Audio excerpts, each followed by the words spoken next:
এবার আসুন, রাসূল সাল্লাল্লাহু আলাইহি ওয়াসাল্লামকে নিয়ে জিবরিল প্রথম আসমানে গেলেন। আমি বলছি, অলৌকিক ঘটনার বিবরণ দেব না। প্রথম আসমানে গেলেন। এখানে মজার বিষয় হলো, এই আসমান যে গেলেন আল্লাহ নবী, প্রথম আসমানে কিন্তু ওখানে দারোয়ান আছে, ফেরেশতা। দারোয়ানের চাকরি, এটাকে তুচ্ছ মনে করেন না। বাড়ির পাহারাদার দারোয়ান, এটা চাকরি তুচ্ছ মনে করেন না। ও আসে বলে আল্লাহর দয়ায় নিরাপদে নাক ডাইকে ঘুমাইতে পারতেছে, ঠিক আছে কিনা? সাধারণ বিষয় না। কারণ দারোয়ান আল্লাহর পক্ষ থেকে, ফেরেশতাদেরকে আল্লাহ দারোয়ান বানাই রেখেছে। আপনি অমর্যাদা করবেন কেন? মানুষ, মর্যাদা দিন। মনুষ্যত্ব ভিতরে জাগুক, তবেই আপনি মানুষ।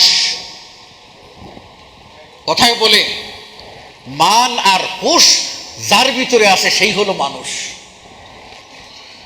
যার ভিতরে আত্মসম্মান বোধ আছে এবং হুঁশ বুদ্ধি আছে, সেই হলো মানুষ। দেহ থাকলেই মানুষ হয় না।